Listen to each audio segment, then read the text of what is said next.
안녕하세요. 오늘은 효과적인 독서 수업 이렇게 라는 주제로 이야기를 나눠볼까 합니다. 자, 여기 그림이 뭐가 보이시나요? 네? 두 사람이 이야기 나누는 거를 보인다고요? 오, 사랑 대화를 나누는 게 보이신다고요? 또 뭐가 보이시나요? 또 다르게 보세요. 다르게 보인다고 합니다. 뭐가 보이나요? 거꾸로도 한번 해보시고 옆으로도 옮겨보시고 한번 보세요.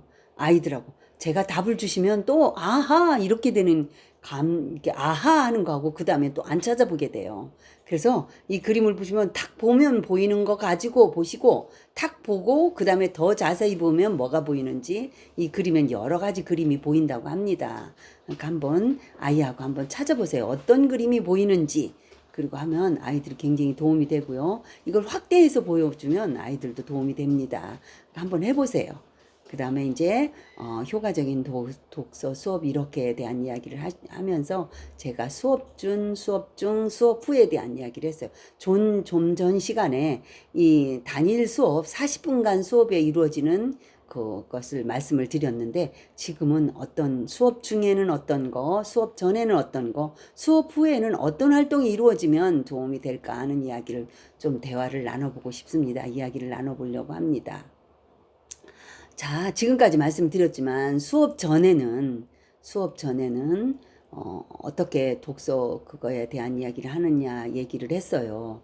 그런데 이제 여기서 말씀을 드리면 여기서 수업 전 하면 또 단일 수업 이야기만 자꾸 하시는데 지금 책 읽기는 한 학기 창권 책 읽기도 있어요.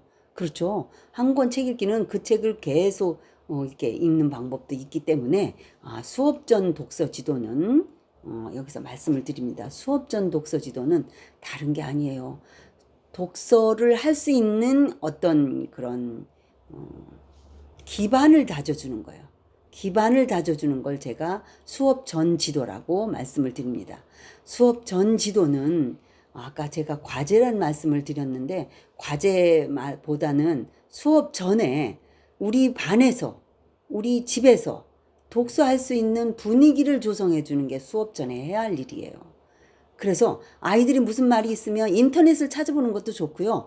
집에 있는 책을 가지고 그 주제에 따라서 찾아볼 수 있는 그런 걸 말씀을 드려요. 제가 외국에 이제 어떤 초청을 받아서 갔더니 거기는 교과서가 없더라고요. 그래서 교과서가 없어. 이거 큰일 났구나. 내가 이런 생각을 했어요. 근데 교과서도 없고 교사용 지도서는 물론 없어요. 그래서 거기 있는 선생님 보고 물어봤어요. 거기 나라에 그게 벨기아인가 네덜란드였던 걸로 기억이 나는데 갔더니 날 보고 이렇게 이 벽을 가르치더라고요. 그런데 한 벽이 그 수업 주제로 쭉 써 있더라고요. 거기는 올 1년에 배울 그게 더 있는 거예요. 그리고 보충할 거, 올라갈 거, 뭐 내릴 거, 뭐 이런 게 쭉 있더라고요. 그러니까 우리로 말하면 이제 그게 어디 교육 과정을 거기다 이렇게 붙여놨더라고요. 그리고 달별로 이렇게 써 있더라고요. 그리고 아이들이 물론 아이들이 이제 집에서 오시면 이제 어머님들이 교과서를 받아오면 차례를 가지고 아이들이 차례를 보면서 언제는 무엇을 배울 것이며 뭐 할 것이며 이렇게 하시면 얼마나 좋겠어요. 근데 그렇게 안 되죠. 책 표지도 안 보는 경우가 많은데 물론 세심하게 기울이지 않으면 안 되죠. 아이들이 교과서를 딱 받으면 어떤 아이들은 책을 열어보는 아이가 있고 어떤 아이들은 무조건 가방에 넣는 아이들도 있어요. 무조건 가방에 넣고 그 다음에 안 꺼내보면 소용없는 거하고 똑같은 거예요. 언제는 무엇을 가르치며 언제는 무엇을 배울 것이며 이걸 알 수 있는 기회가 될 수 있도록 수업 전이나 뭐 교과서를 받아오면 책 표지부터 한번 꼼꼼히 읽어볼 수 있는 그리고 그 읽어볼 수 있는 기회를 만들어 주시고 어머니도 같이 만들어 보시는 거예요. 이게 이 책의 표지가 왜 이렇게 만들어졌을까? 이렇게 물어보시고 그것도 이제 생각해 보는 것도 좋고요. 또 좋은 방법은 제가 하는 방법 중에 하나는 이제 아까도 말씀드린 자꾸 시험에서 말씀을 드려서 뭐 하지만 어머니들이나 뭐 하나 저도 보면 어쨌든 효과를 내기 위해서는 시험에 고득점 하는 게 어쨌든 우리들의 그런 생각도 있잖아요. 그래서 교과서를 보시고는 그 교과서에 있는 글씨, 그림 꼼꼼히 다 찾아낼 수 있도록 이렇게 한번 해보는 것도 좋아요. 그러면 내가 찾지 못하는 것도 찾고, 그럼 이런 그림이 왜 나왔는지 미루어서 이렇게 짐작할 수 있고, 아, 이 국어 교과서에 이 그림은 어디서 나왔고, 몇 단원에 나왔고, 아, 이 그림은 여기에 선정된 건 뭐지? 이렇게 할 수 있는 좋은 기회가 되니까, 그런 교육과정을 한번 훑어볼 수 있는 기회를 가져보는 것도 괜찮지 않은가 싶어서 한번 해보세요. 저는 3월 달에는 그런 활동으로 많이 했어요. 그러니까 교과서를 열어보고 뜯어보고 뭐 목차도 읽어보고 이런 활동을 하니까 다음 수업할 때 굉장히 도움이 많이 되더라고요. 그래서 내가 거기 외국에 갔더니 거기는 달별로 이렇게 써 있더라고요. 써 있고 거기에서 선생님이 보시고 오늘 날씨에 대해서 할 수도 있고 뭐도 할 수도 있고 학원에서도 해서 그 중에서 다 안 해도 상관이 없다는 거예요. 난 그 부분 굉장히 좋았다고 생각해요. 왜? 우리는 교과서나 뭐가 있으면 진도를 나가야 된다는 생각에 굉장히 막 억누르고 그 진도를 나가다 보니까 막 겉핥기식으로 줄줄줄줄줄 일어가니까 아이들은 아이대로 생각을 아는지 모르는지 가장 위험한 게 뭔지 아십니까? 모르는 걸 아는 척 하는 거예요.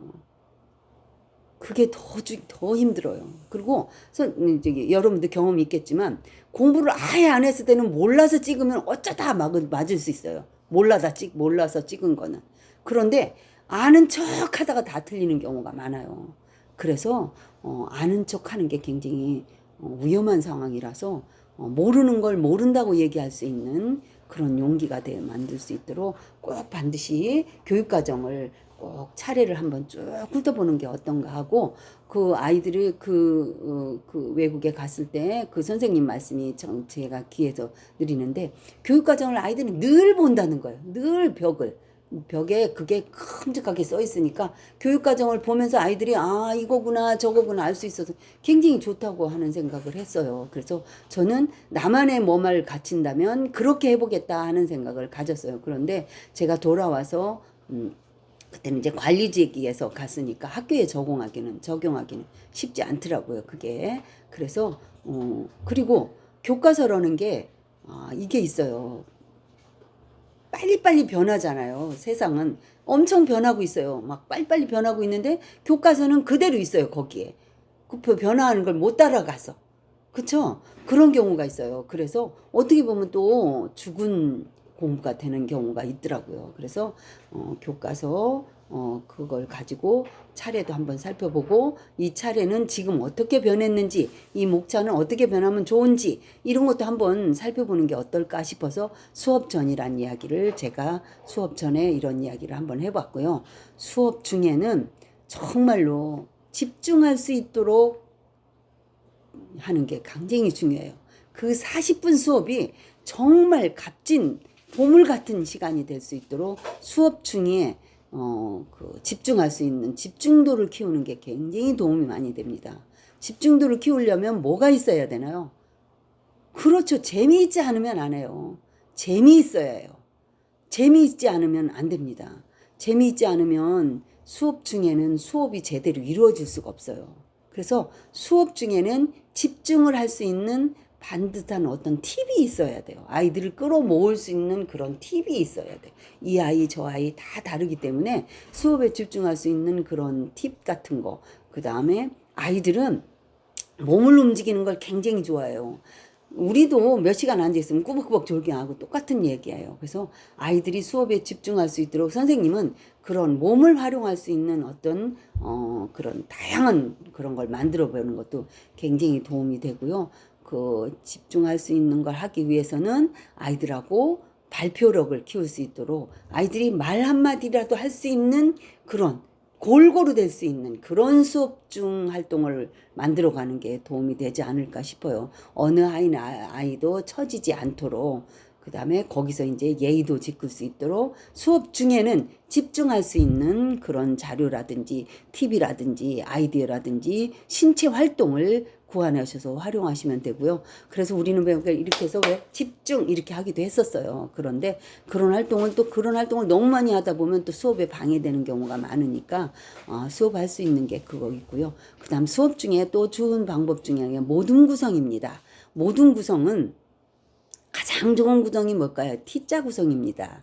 T자 구성이면 둘씩 4명 앉는 T자로 만든 구성이 가장 좋은 수업 그 수업할 수 있는 구성이 돼요. 그래서 T자 구성을 만들어 주시고 모둠이 좋았고, 그 다음에 6명 하면은 반드시 멀어지는 아이가 있어서 조금 어렵더라고. 8명은 더 그렇고. 그래서 4명에서 차츰차츰 훈련을 하셔서 6명, 8명 올라가는데 T자로 구성해서 한번 해보시는 것도 어떨까 하는 생각을 들어서 말씀을 드렸고요. 그 다음에 수업 후입니다. 수업 후 책 닫고 그냥 딱 끝나는 것보다는 수업 후에는 그거하고 연계돼서 실제 생활에서 활용할 수 있도록, 써먹을 수 있도록 그런 기반을 다져주는 것도 좋고요. 선생님께서 어떤 과제를 실생활에서 쓸 수 있고, 엄마도 마찬가지고, 아, 오늘은 이런 걸 했었으니까 이런 거 어떨까? 그러니까 말씀이라도 그렇게 해보시는 거예요. 어제 편식에 대해서 배웠지, 편식은 왜 했다고 했죠? 뭐, 이렇게 물어보시고,